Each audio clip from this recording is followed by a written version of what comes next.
This is an extended preview of the Complete Angular 2 with TypeScript course. In the next hour, I'm going to guide you through Angular 2 components and directives. We are going to learn together the Angular 2 router, and we are going to learn how to build complex forms with the Angular 2 forms module. We're going to learn how to handle the data of our application using RxJs Observables and the new Angular 2 HTTP module.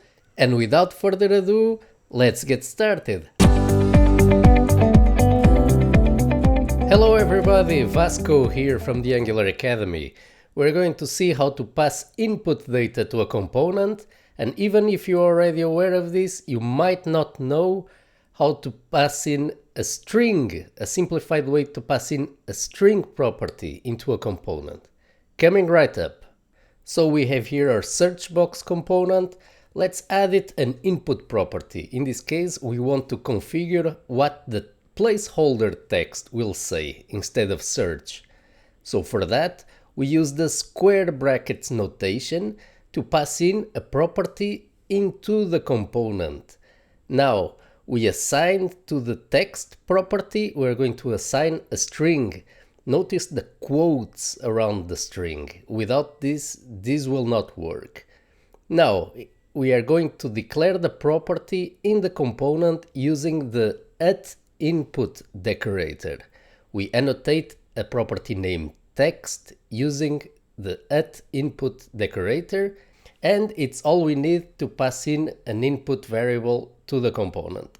Now what we want to do is to use the value of the text variable in the component template. In this case, we are going to use the interpolation syntax, so double curly braces. Right now, we just use it to output the placeholder value into the template. If we now try this out, we can see that type your search is now displayed in place of the placeholder. Now, for that tip that I mentioned in the beginning of the lesson. This is a very common scenario. We just want to pass in a constant string as an input to the controller. This variable input will not be variable. It will never change. For this, there is a simplified syntax where we can actually remove the square brackets from around the text property, and we can remove the quotes from the string. And like that, we have a simplified way to pass in a string as a constant value for a component input. Next, we are going to see how we can subscribe to a component to receive an output event that it generates. How can we receive data from the component? Stay tuned. Hello everyone, how's it going? Vasco here from the Angular Academy.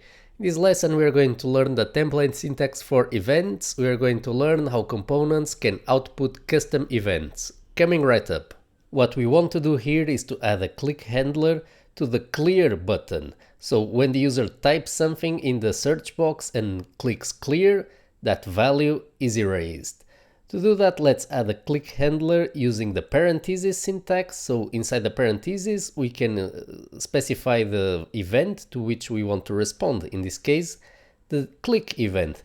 This could be mouse down, mouse up, mouse over, key down, key up, or any standard DOM event. In order to clear the input box, we are going to pass it as a reference inside the clear method. For that, we need to give it a name, and we can do that using the hashtag syntax. So hashtag box assigns the name box to the input. To clear the value of the input, we just assign the empty string value to the input box. Let's see this in action. If we type something in the search box and we now click clear, the value is deleted. Now let's say that our component search box has an output event called search, which is the content of the search box whenever the user types on it and presses enter. Other components that are interested in receiving the latest search will subscribe to this custom event. To create custom events, we need an output event emitter. We can create one in our component by creating an event emitter instance and annotating it with the @output decorator. Now let's start by detecting when a new search is available. To implement this, Let's start by detecting the key down event on the input box and specifically the enter key. And remember this syntax because we are going to need it in an upcoming exercise. Now, when the user clicks enter while typing on the input box, we are going to trigger an onSearch method and we are going to pass it in the value of the input box.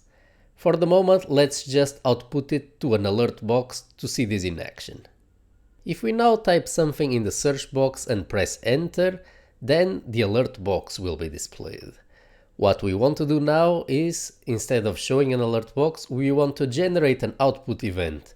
For that, we simply use the emit method of event emitter, and we pass it in the value of the new search. Now, a component that is interested in subscribing to this output event will use the same syntax used for DOM events. So, with parentheses, we are going to subscribe to the search output event. And the name of the event is determined by the name of the output event emitter property. Let's add an event handler to the search event. When a new search is available, we are going to trigger the onSearch method and we are going to pass it in the value of the last search. And we have it available in $event. $event contains whatever we have passed to the event when we triggered it via the emit method.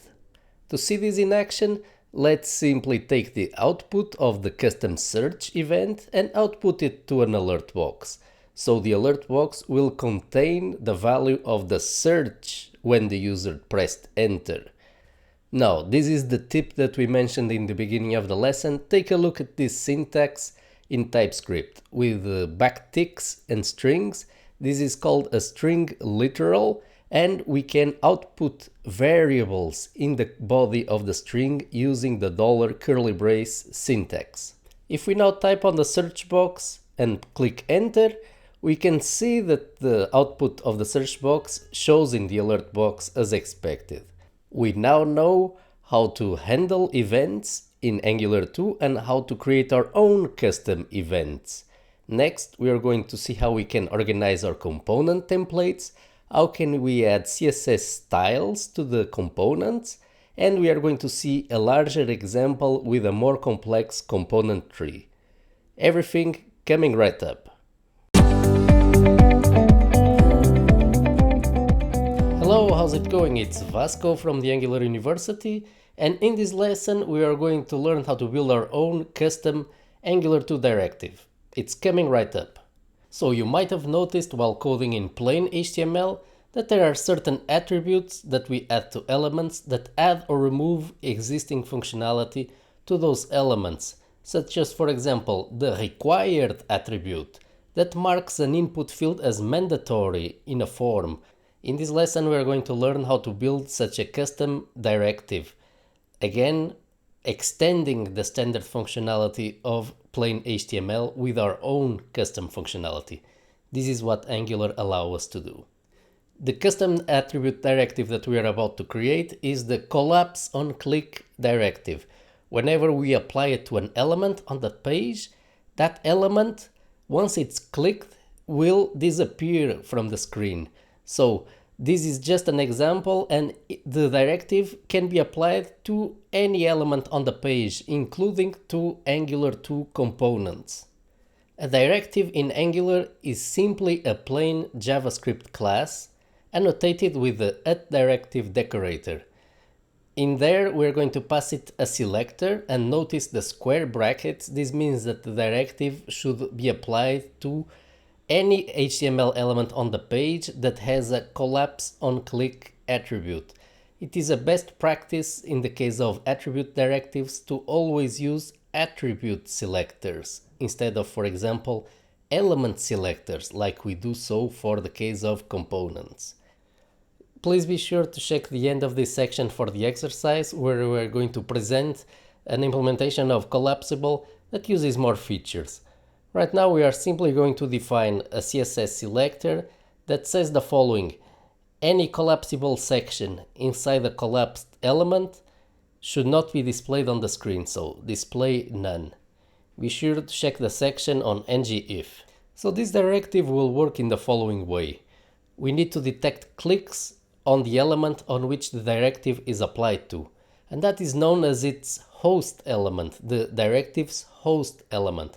In this case, it's this div with the CSS classes of card and card strong.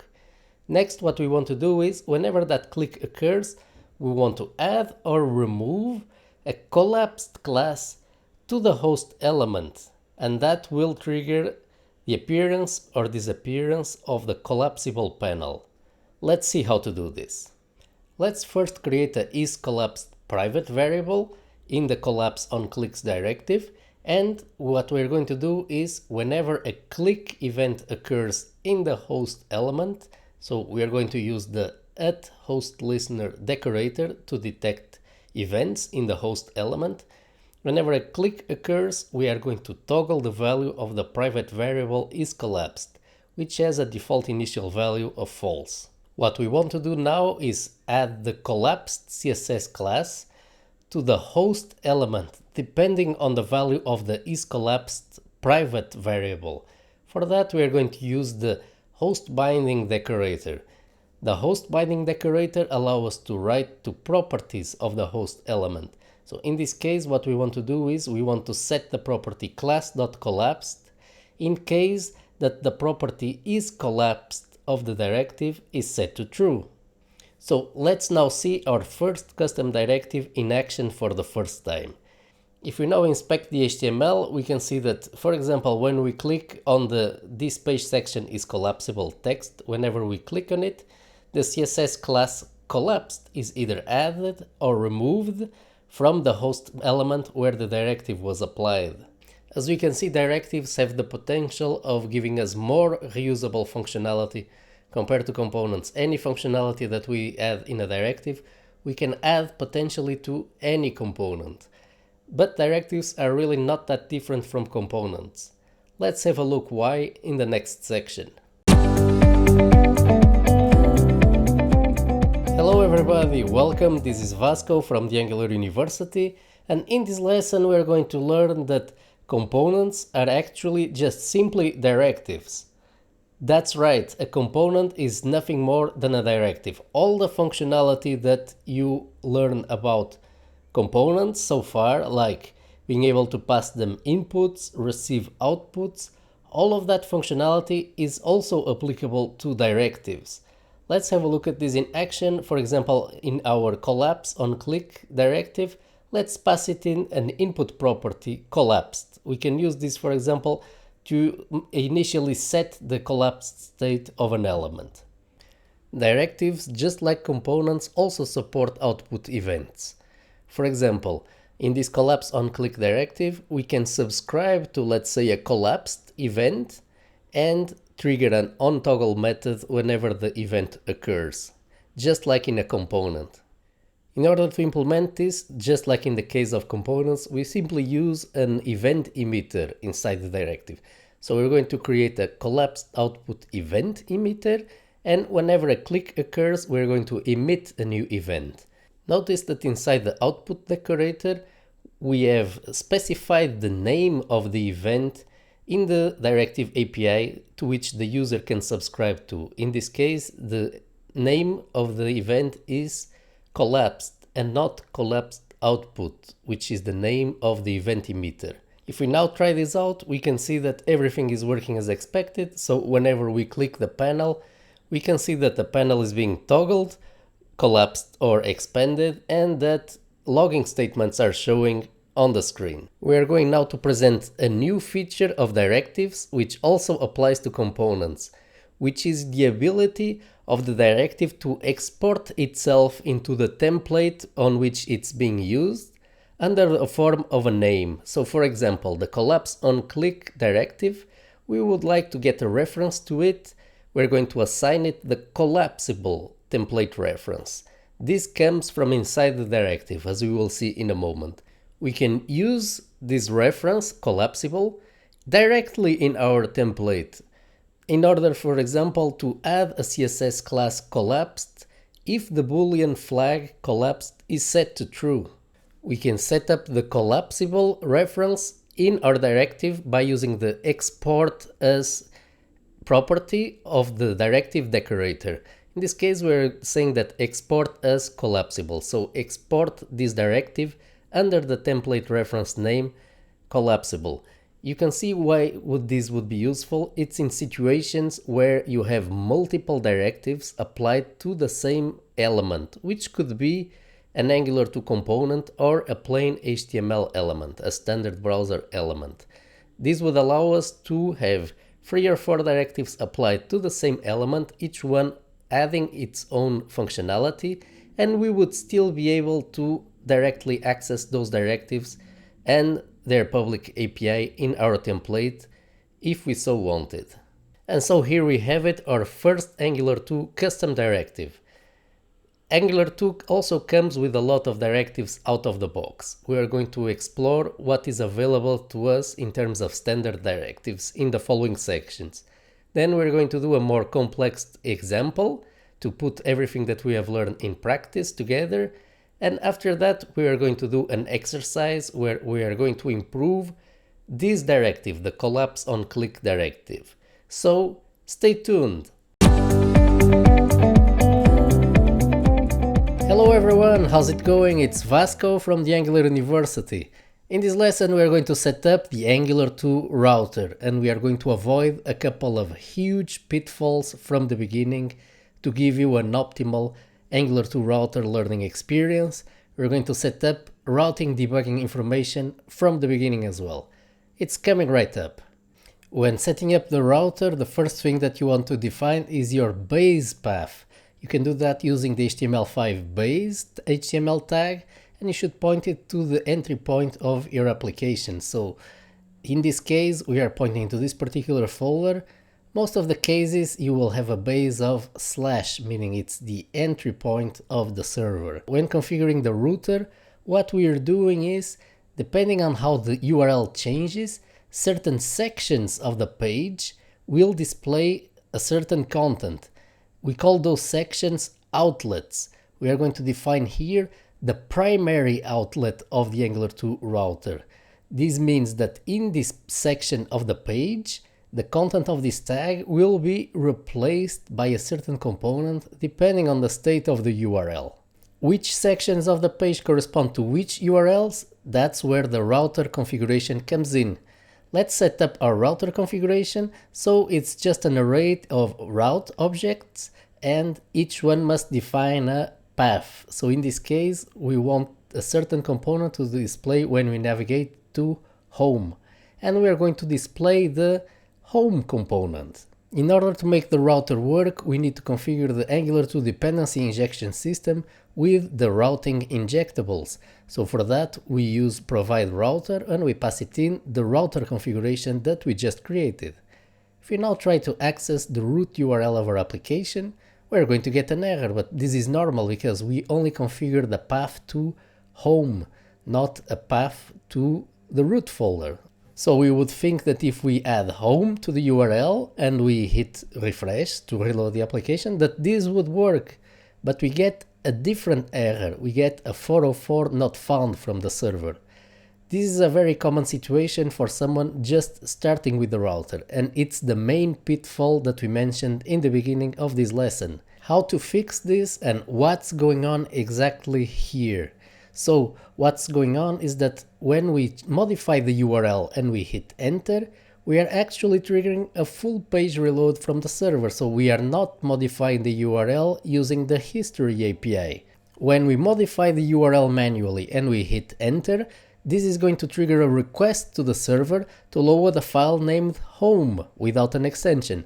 This file does not exist, so we get back a 404. To avoid this problem, what we need to do is to configure our server so that any unmatched request will return the index.html file that contains our single page application.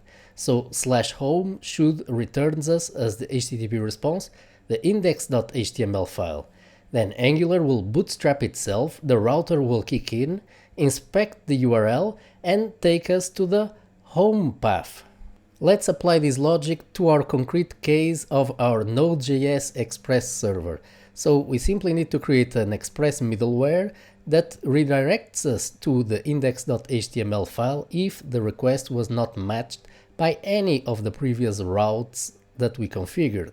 We will see in a second a better way of doing this, but let's try this out. So if we type in here an unmatched path, we get redirected to index.html, and this file contains our single page application. Our application kicks in and Angular takes over from there. But this situation is not ideal because we created a redirect. There's a better way, which is to configure the server to do, instead of a redirect, to return directly the index.html file. So if we do that in Express using response.sendFile, we are going to get back directly index.html, which is our single page application. Angular 2 kicks in, the router kicks in and notices I should be displaying /home. So it's going to look up the router configuration to see which component corresponds to /home, and it's going to display the home component. I really advise you to configure your server this way from the beginning in order to get a good development experience with the router. Otherwise you will just get 404 all the time. Now, one last trick, which is we can enable debug information in the router. We do that via the enable tracing property. And with this you are all set up to further explore the router. We are going to explore child routes, auxiliary routes, and we are going to explain why does that contribute for a much better user experience and allows to more easily build much more modern and dynamic applications. So let's continue our deep dive in the router. Next up, router navigation. Hello everyone and welcome. This is Vasco from the Angular University, and in this lesson we are going to learn about Angular 2 child routes as part of our router course. So let's get started. Child routes allow us to navigate deeper into our application. The key thing to realize about child routes is that only one child route can be active at a time. And this might sound familiar to you. Take a look at these three top-level routes, so home, courses and lessons. Also, these three routes are only active one at a time.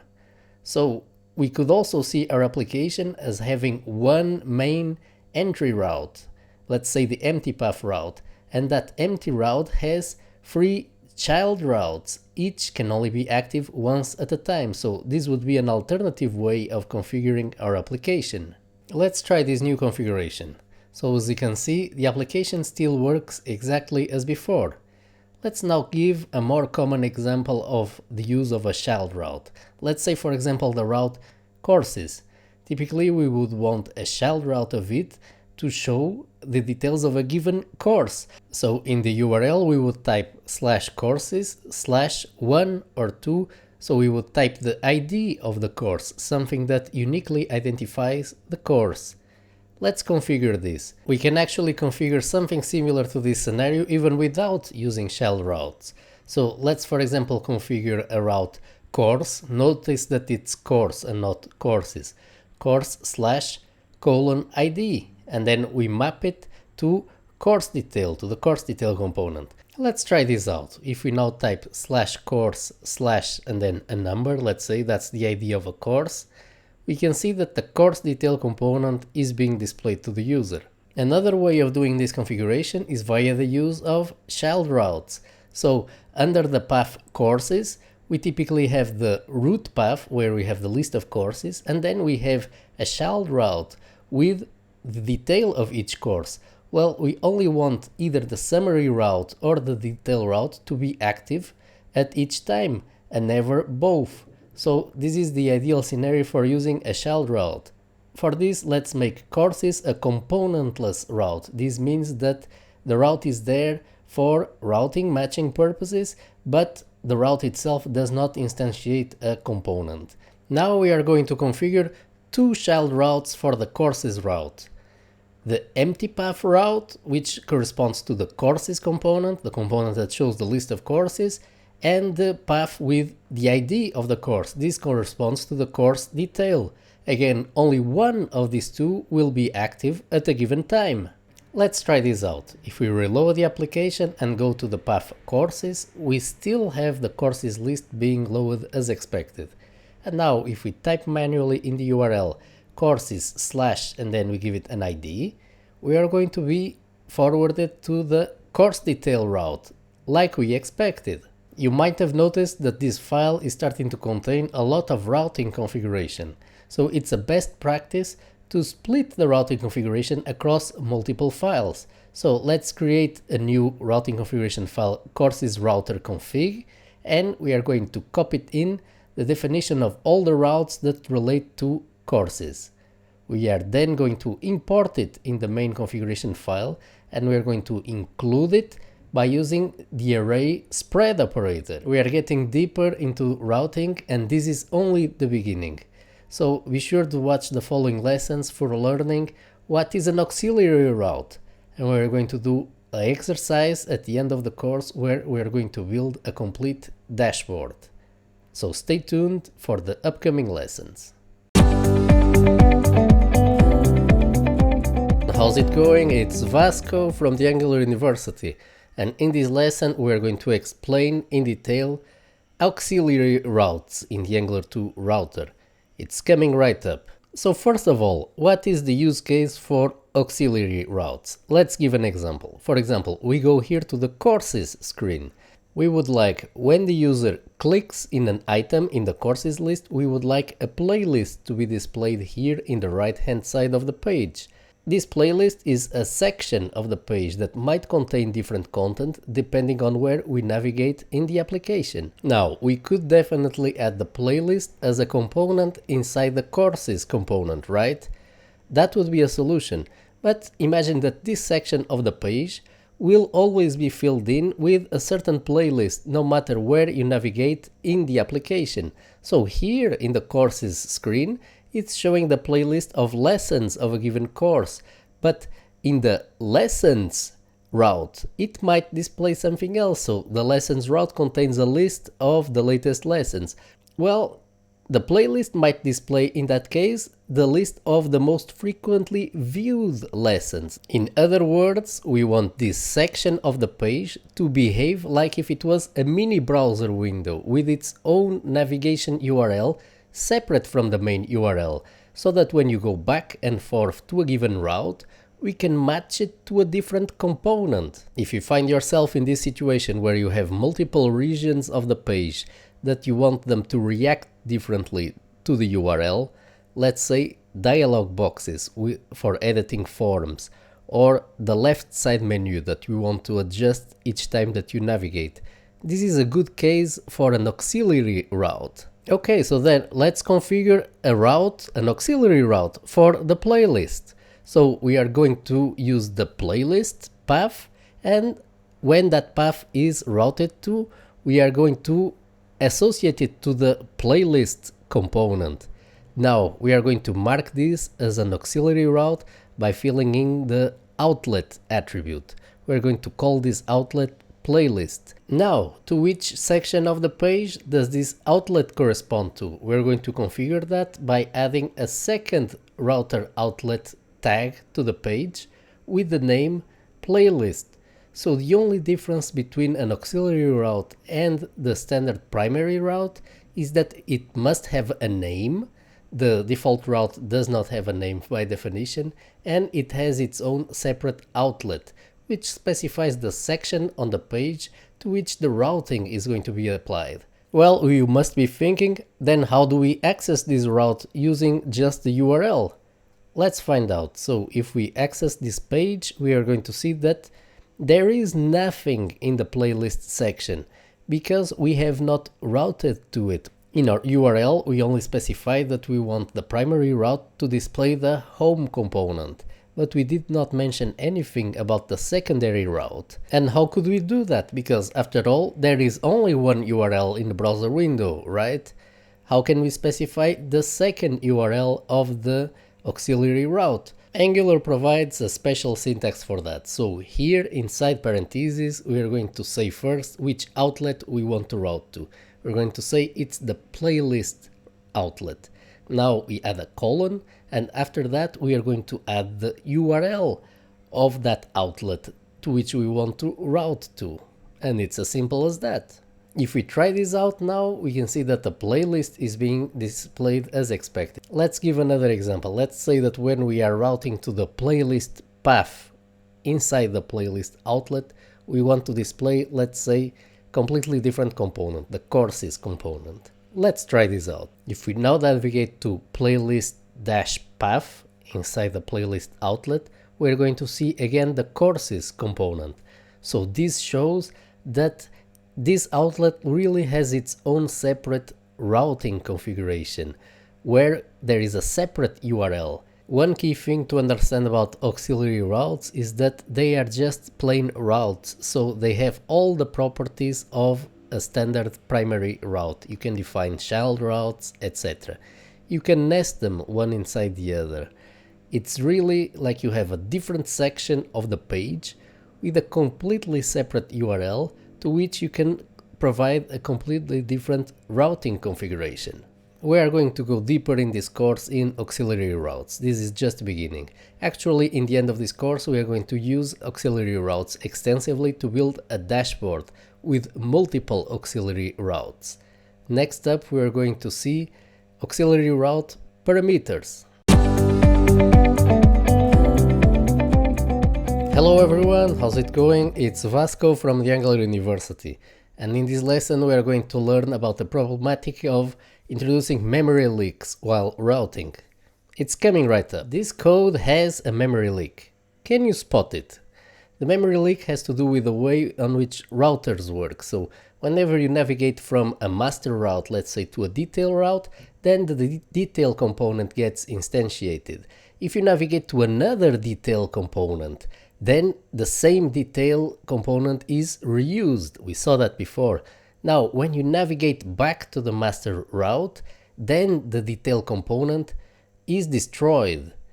Now, when you go back to the detail component, you get a new detail component at that moment. The problem with this is that if inside the observables to which we subscribe to inside our component, we keep a reference indirectly maybe to the component itself, what is going to happen is that when the component gets destroyed upon navigation, those observables might not necessarily be destroyed. They might, but they might not.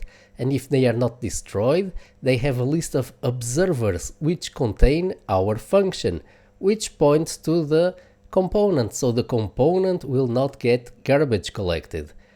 So the end result is that in this application, as it is, as we navigate around and enter the course detail route multiple times from the home route, from the lessons or the courses route, what happens is that we get multiple instances of course detail in memory.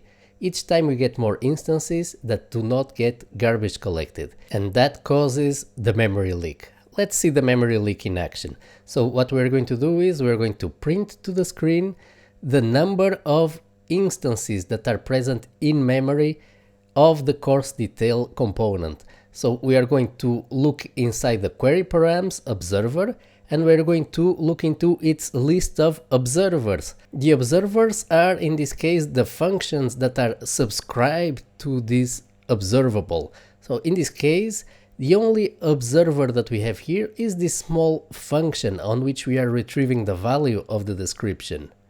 We're going to see that the number of observers will grow over time.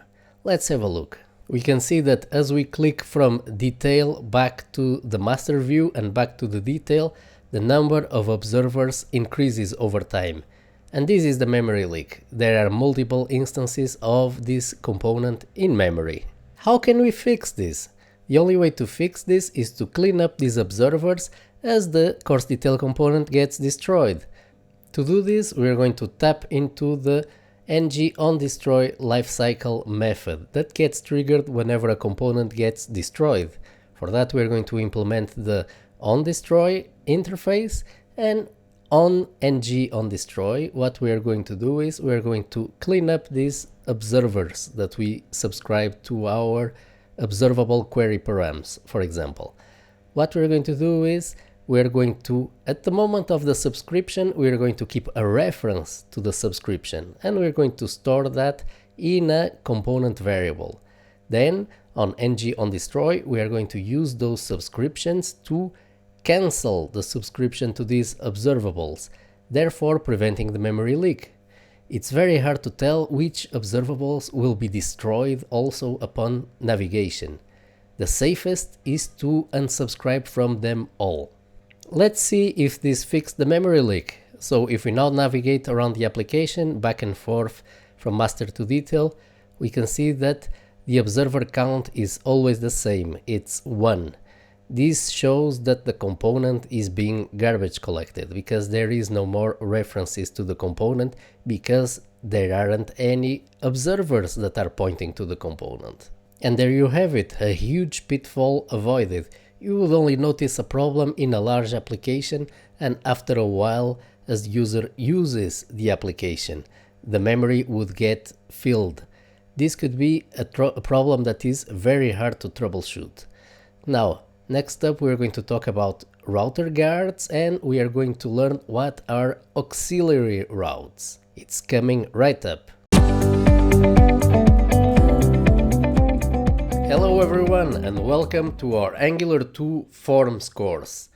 I'm Vasco from the Angular University, and in this lesson we are going to start by learning why do we need a full framework module for doing something apparently as simple as forms. Well, the main reason is forms are really not that simple. Forms can be a very complex part of our application, especially if there is a very large amount of fields, if the forms span several tabs, if there are editable parts of the form that can be edited via a dialog. Forms can be very complex. There can be a lot of business validation rules, interdependent validations depending on multiple fields of the form. You could have a whole tab in error. You could have multiple fields that are related in error. Angular 2 helps us deal with all that. It helps us extract the data from the form in a simplified way, so you will never have to write code that gets the data from the form and populates an object. That's done for you. Also, Angular 2 helps us dealing with validating the form, showing proper error messages to the user, clearly identifying which parts of the form need to be edited. That's the big added value of the forms module. Not every form is that complex. Take a look at this example where we are creating a lesson in a course. So we are going to put the title, the duration, and we're going to put the level, either beginning or advanced, and then we click on a button, create lesson.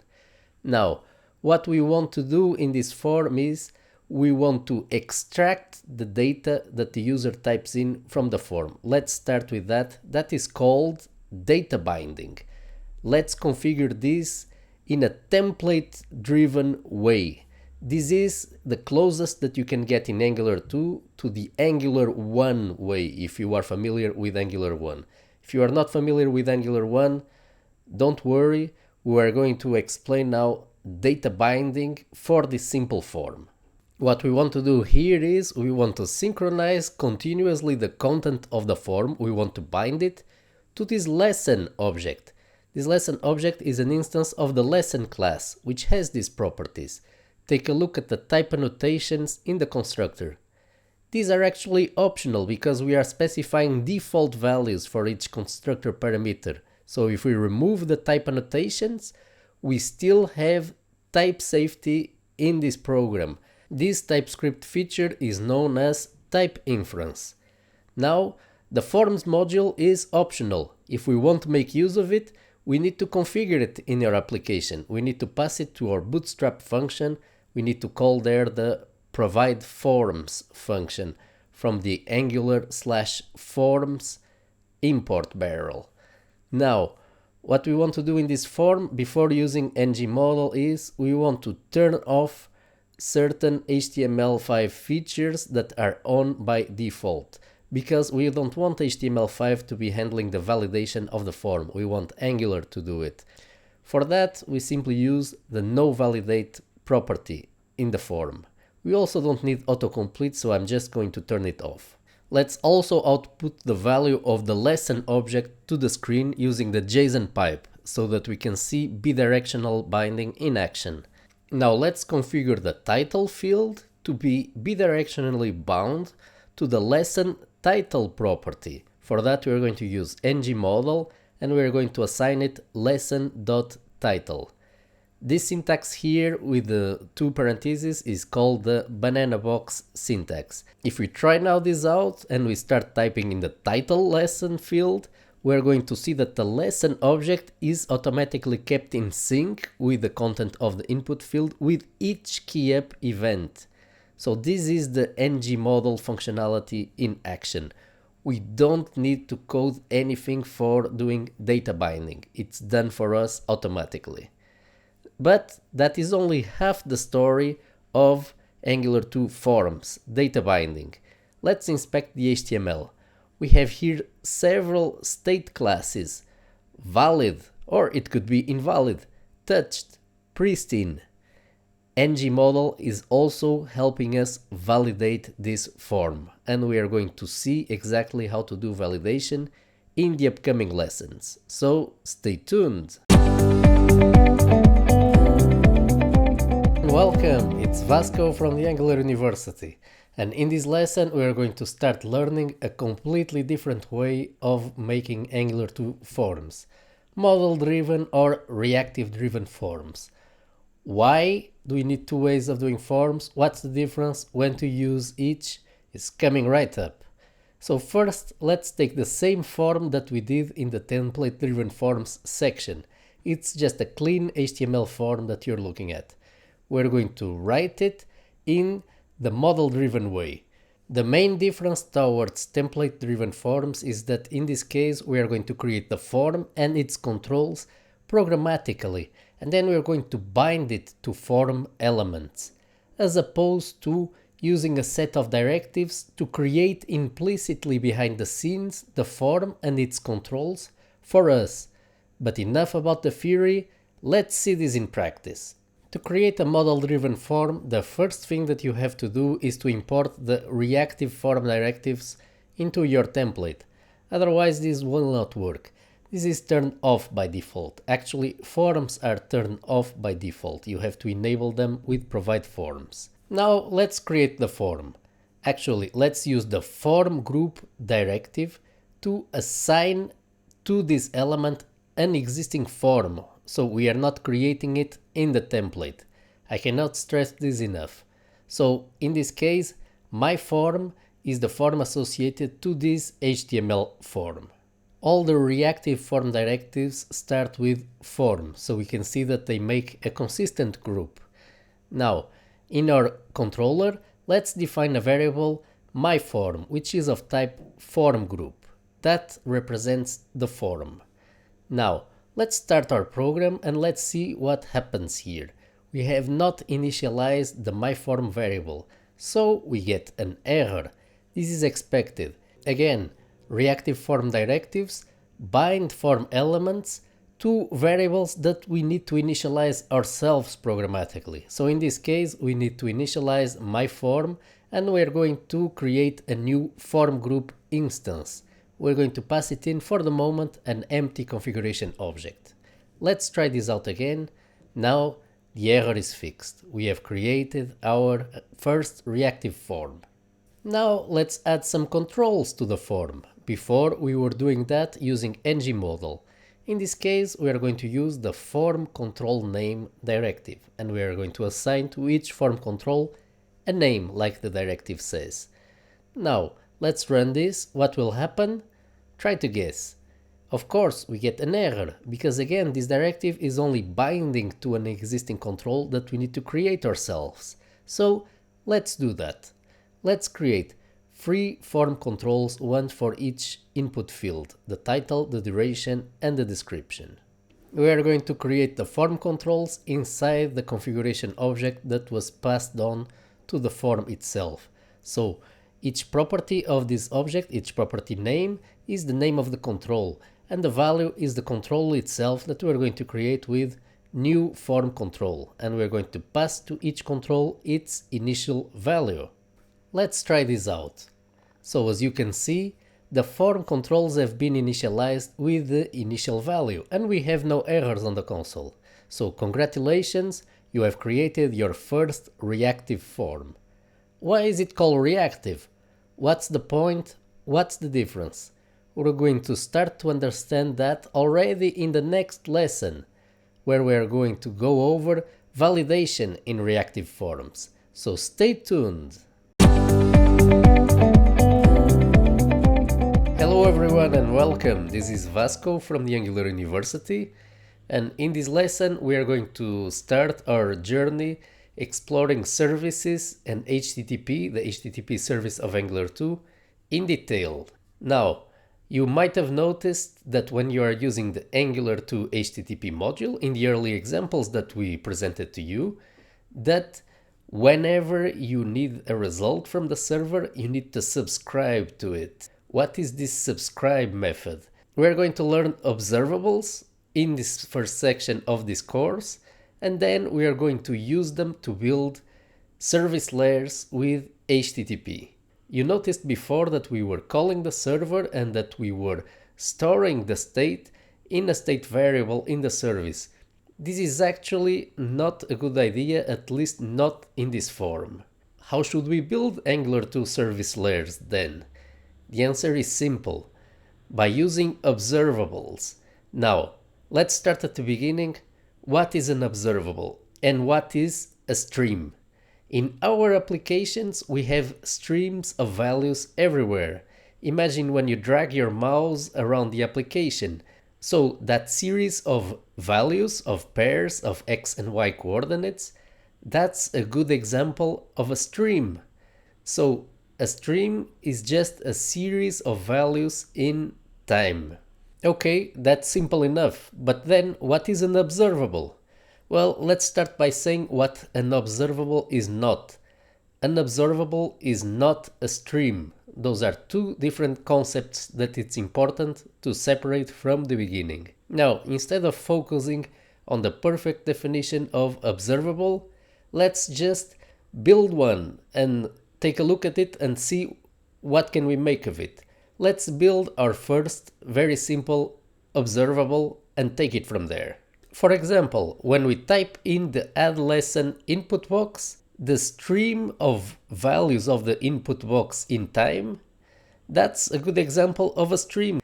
Now, let's write an observable so that we can tap into that stream. Let's, for example, print the values of the stream to the screen. Using the observable API, let's do observable and then from event. The first argument of from event is the DOM element on which we want to listen for an event.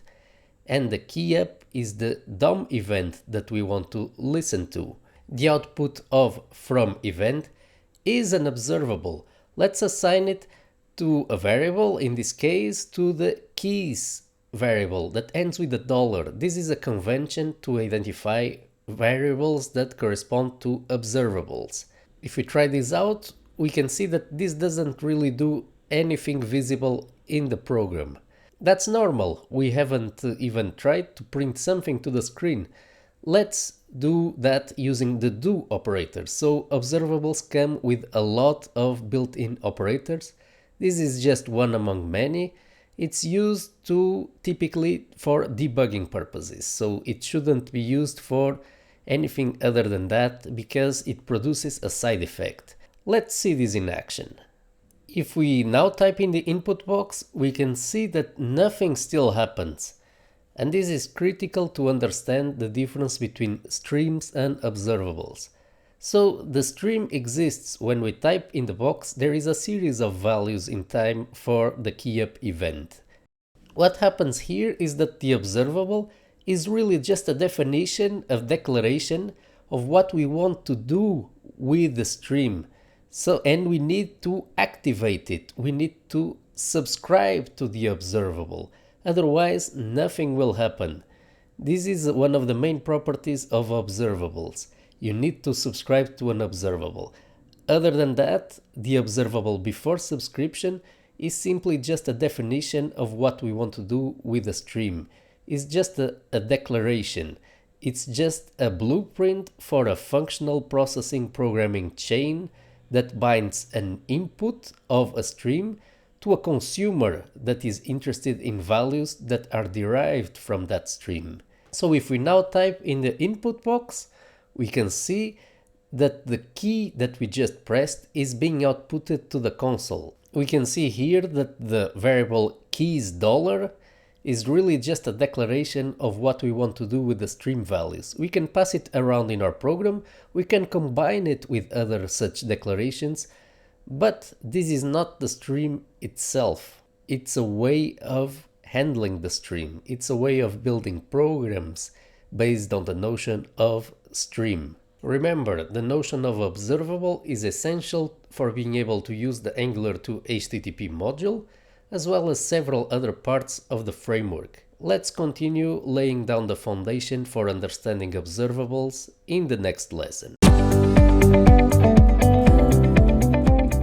Hello, how's it going? It's Vasco from the Angular University, and in this lesson we are going to understand how to use Angular 2 HTTP, so the module, the standard module, to build our service layer. It's coming right up. So we have learned before that Angular 2 HTTP returns observables.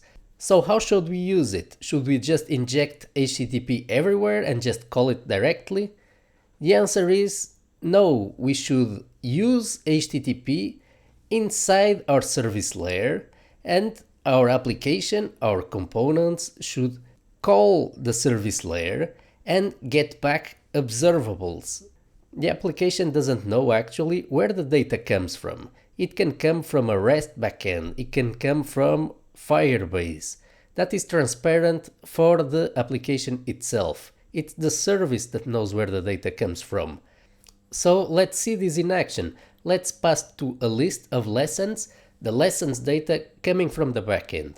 For that, let's call the lessons service and call the load lessons method.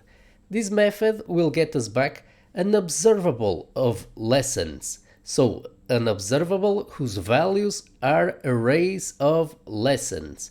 Let's assign this to a variable lesson dollar. Again, this is an observable. Now, like any other observable, we need to subscribe to it.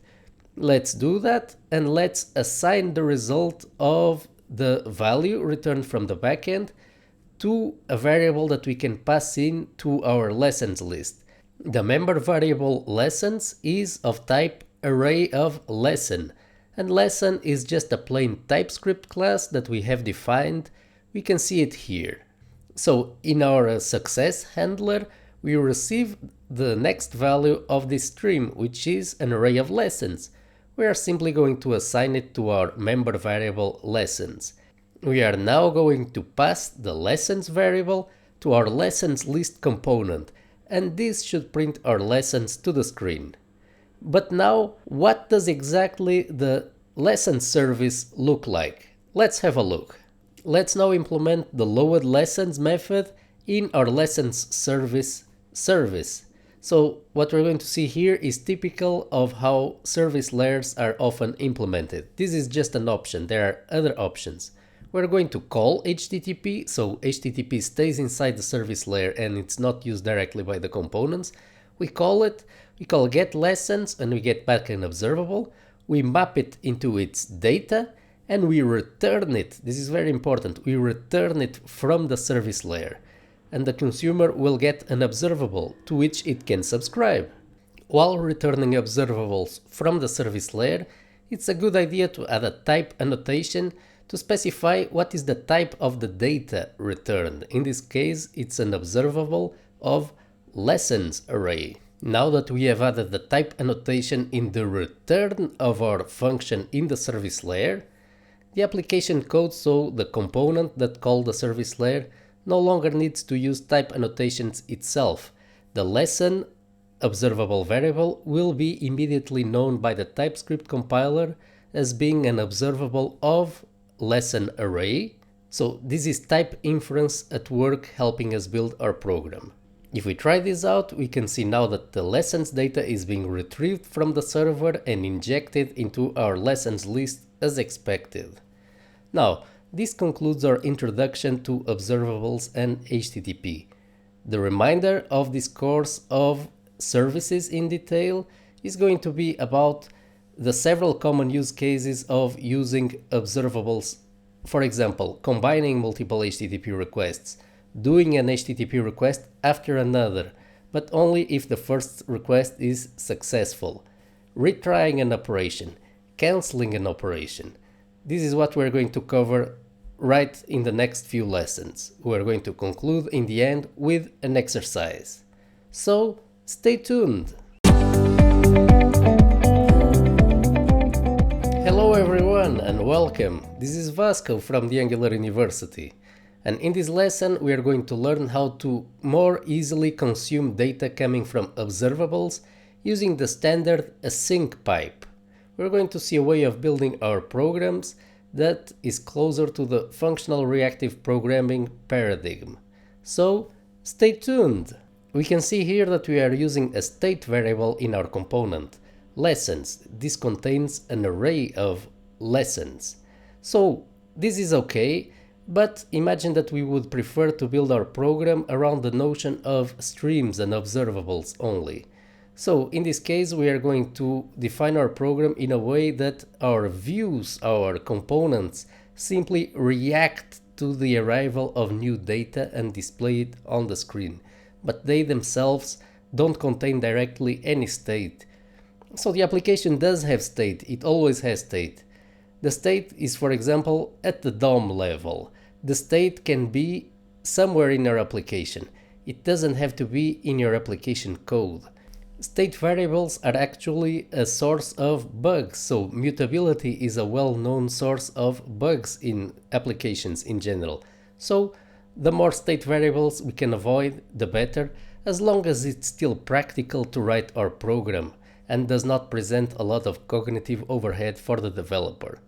We can do that by, instead of using state variables, using observable member variables. Instead of using a lessons array variable, we are going to use a lessons observable. So it's just an observable that each value is an array of lessons. Let's now try to pass it to our template to see what happens. If we try this out as it is, we will see that we will get an error saying, for example, cannot find a supporting object, ng4 only supports binding of iterables. So this basically means that we have passed to the lessons list something else other than what it was expecting and we got an error. If we want to pass in data coming from observables into components that are not expecting an observable, we can use the standard async pipe. Let's try that. We just do pipe async, and what this async pipe will do, this is an impure pipe that will subscribe to the observable and it will retrieve its last known value and it will pass it to the component. So this also works for promises. As we can see, now the lessons list receives correctly the lessons just like we wanted. Now, if we want to pass the observable to another place in the template, we need to apply pipe async again. Let's give an example. Let's print out the total number of lessons to the screen. If we try this out without further modifications, we can see that we get an error that says cannot read property length of null. This is because the pipe has subscribed to the observable, but while the observable does not return its first value, the value will be null. So if we try to call null.length, we will get this error. We should guard against this error condition in our template by using simply the Elvis operator like we saw before.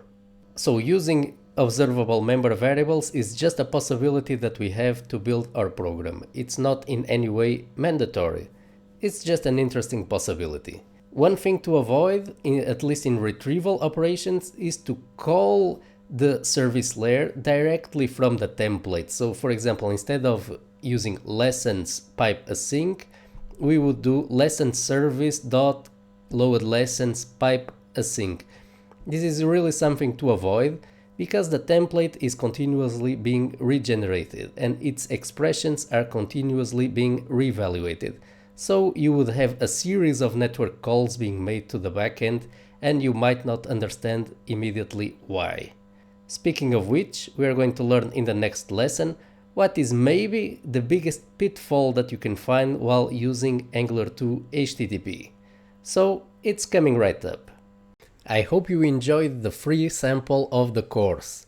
Remember, this is just a very small sample. The course is much larger and goes into much more detail in Angular 2. I invite you to have a look at the course itself. Here is a link, and I am proposing here a 50% discount. I want to invite you to have a look at the course. I hope that you enjoyed the free sample. I want to thank you very much for watching, and I hope to see you again in one of my Angular 2 videos. Thank you and have a great day.